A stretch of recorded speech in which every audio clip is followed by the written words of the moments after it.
Good morning. This morning I'm starting from JR Ashiya.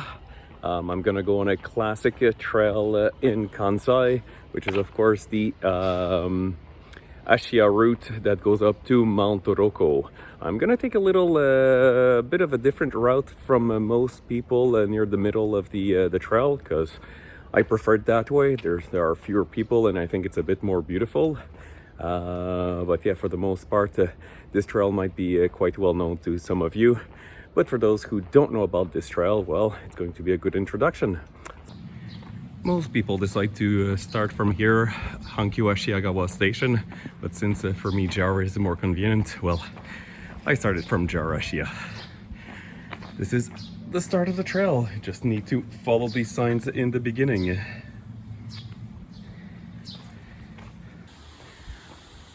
Don't miss the right turn here. And here, make sure you go left. Another left. Another right. More of these signs. More signs to follow, going to the right. Up the hill, of course. As we approach the trailhead, to the left here, there's a little hotel, a Minshuku, I believe. And right here, there is the last restroom before the summit. So if you need to go, now's the time.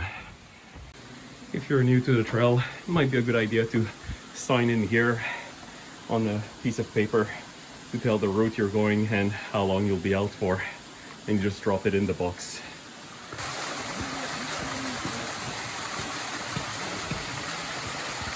The Koza waterfall, a good place to relax and cool down in the summer. About the only time that I'll take this route in reverse, climbing down from Mount Rokko to Ashiya, is in the middle of the summer when it's very hot, because as you could see before with the waterfall, there are more spots to cool down on the way down from Mount Rokko to here than there are from Mount Rokko to other places. But again, I only do it in the middle of summer because coming down in this section when it's overrun with people, it just makes the way down very slow and not very enjoyable. Well, let's keep going. This sign about the boars is not a joke. There are a number of boars on the mountain.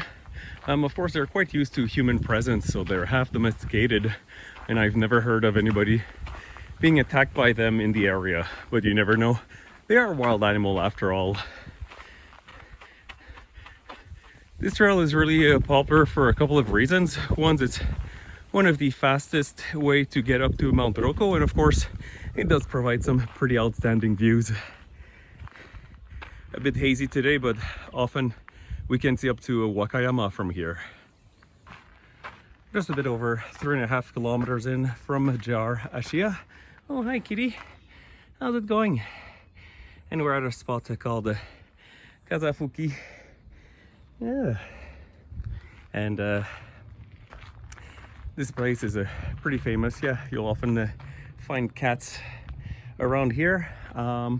If you wish to have a shorter run, you can come up to here, and then if you go down this way, you will get eventually to JR Setsumotoyama or Hankyu Okamoto station. There is a little trail that goes down from here. But for us, we're gonna backtrack a little bit and start the ascent towards Mount Rokko to the summit. As I've mentioned though, we will be shortly taking a different route.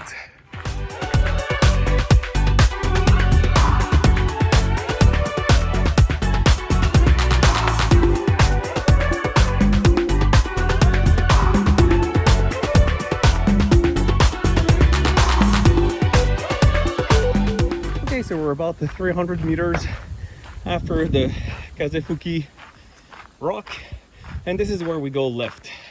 So most people will be going right towards the summit of Mount Rokko, which is 4.2 kilometers away from here, but we're gonna take a little detour to go check out some ponds and the Shire.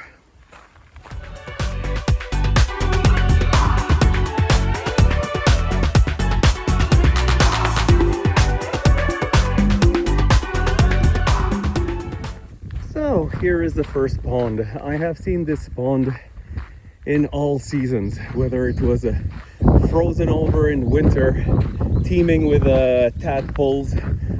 Today we have all these beautiful lotus flowers on it. We might be able to catch some frogs. I came not so long ago with my son, and there were a lot of tadpoles in the pond. So I imagine that we might have a few frogs around here. Although where they are exactly, that I wouldn't know.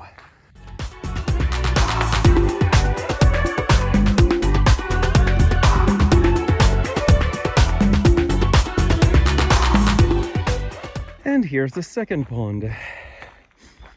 The water levels will change a lot. Oftentimes we don't have access to this big rock right there. Yeah, today the water is pretty low. That, I believe, is a salamander. Seems as if it caught something pretty big. Cool.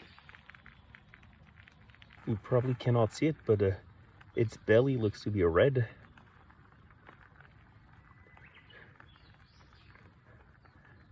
Are you going to be able to swallow all of that? So here the trail used to go straight down, but about 2 or 3 years ago, after some torrential rains, there was a pretty big landslide here and the trail got obliterated.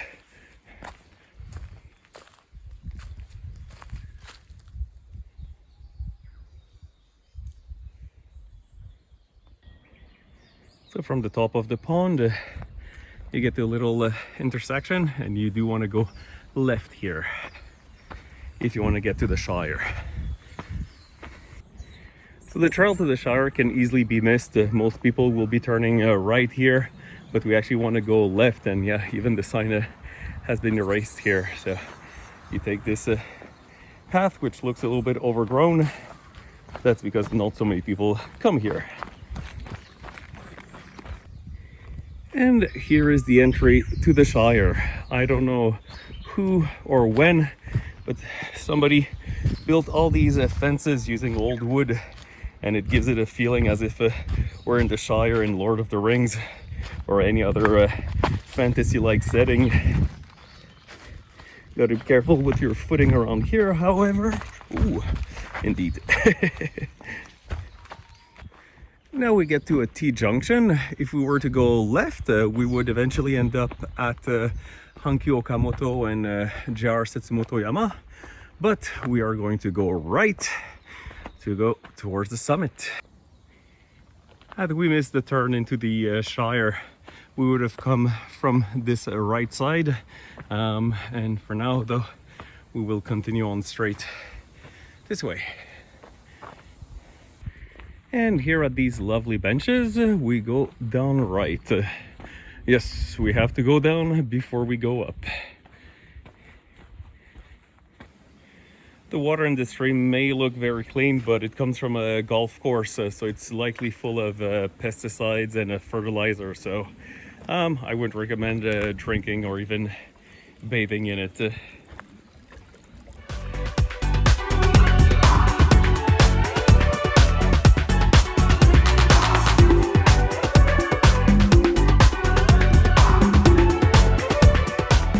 This is where we joined the Sumiyoshi Michi. As is indicated here, if we were to go down right, we'd end up towards Mikage, Sumiyoshi, or even Okamoto. It depends what road you're actually taking, but for us, up we go.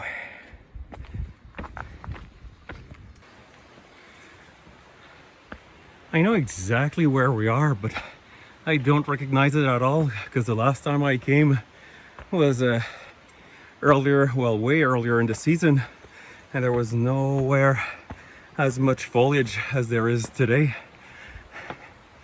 Some people ask me if it's boring to often go on the same trails again and again, and if you do go in different seasons, the views will change dramatically. The tower way up there is the mountain called the Nishi Otafuku. We're not gonna go today. We're gonna take the, as I've said, we're gonna take the standard trail back to the top of Mount Rokko, but one of these days I'll definitely show it to you. This to me is the biggest draw to taking this alternative route to the summit. This river here is really nice to be running along. There's some beautiful views also that I'll show you later.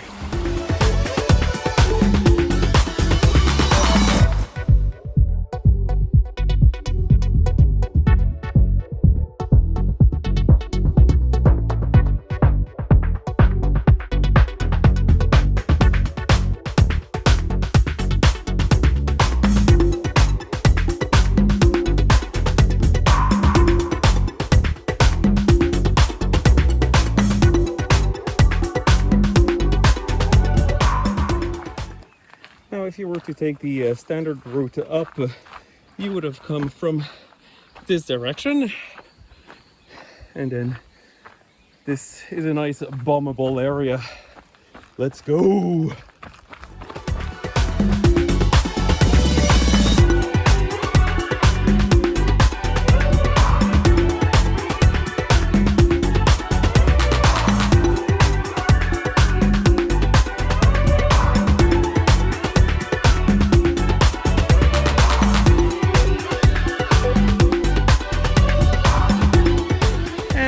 The final river crossing. It's always a good news to get here, as it means that we are getting closer to the top. We're about 2 kilometers out, and here we go. We're basically at the top. There's a little restaurant here to the left, and the toilet's a bit further down. It's a very popular place, as you can see, for cyclists to come. They want to challenge a big climb. Along with these new modern toilets that also include heating actually in the winter. They also put up this new trail up to the summit, which I enjoy taking.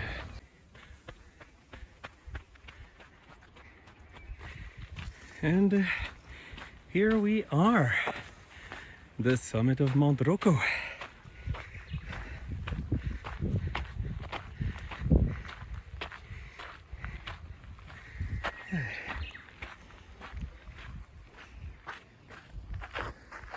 And yes, that is 931 meters, so it's not for the faint of heart.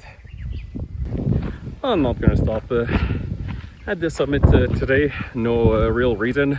Just had a little snack on that last stairs up. So now all I have to do is get to Takarazuka.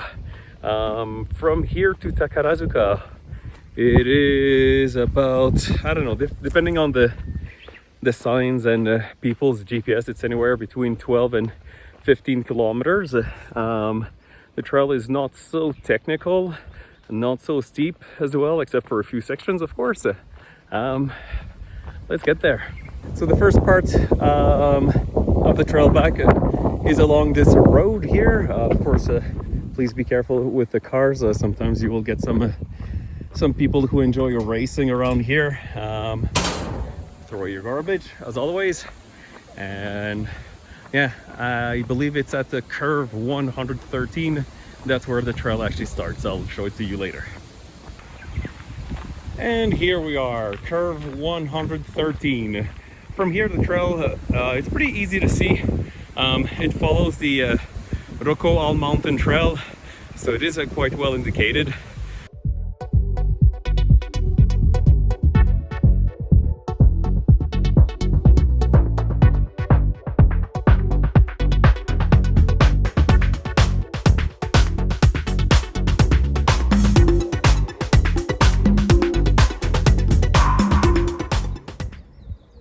The mountain there in the middle, because of its shape, is called Mount Kabuto or Mount Helmet.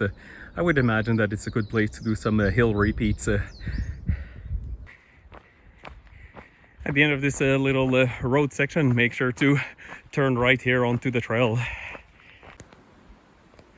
Down from these stairs from hell, we then cross the road, and this is about the halfway mark between the summit and Takarazuka station, I would say. At least that's the way that I always interpret it.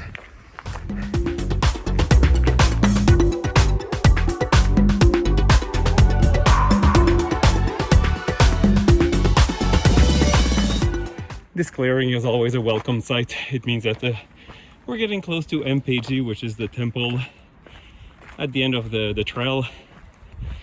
Now, under this tower, there is a path that goes down the mountain. It's actually probably better to go up that trail. It's super technical. You're going up like a little canyon. Probably will go there with a few Kinki Trail runners next month, maybe after the rainy season. It's a fun summer run to do as climbing in the water when it's hot outside always feels good.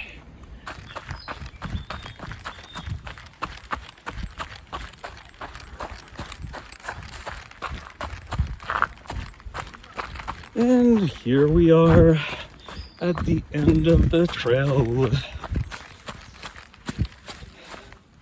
right at MPG Temple. But we go this way. Well, back to the city. The station is down there by the river near those towers that you see in the middle of the screen. This is the MPG Plaza. It is the starting point of a famous race in the area called the Rokko Cannonball, which traverses the whole trail from here to Suma and back, depending on which course you're doing. The race is held twice a year, once in March and once in usually in October, in opposite directions each time. Maybe next October I'll join it and maybe do a little video about it to feature the course and feature the race. Okay, well, most people when they come down from here, they will take the road, but I like to take this little path right here. It's a bit technical, but I'll take a trail over a road almost any day. Back in town here, just follow the canal down. Well, I've made it to the station. The trail was about 26.5 kilometers with about 1,400 meters of a vert. Not a beginner course, so I would say it's more of an intermediate course, unless that beginner is really fit. And yeah, on the technical side of things, I would rate it probably about 3, a good 3, because yeah, some sections are quite rocky. There's a bit of a climbing to do in some places, so not that hard, but yeah, especially the first half the climb can get quite technical, and even on the descent some of the places also are a bit harder to navigate. Well, I hope you enjoyed the trail today, and hope to see you one of these days, maybe at the Cannonball race, or maybe if we run this course here, we could run it a little later in the day and then drop by the local pub for some beers after. Okay, have a good one. Bye.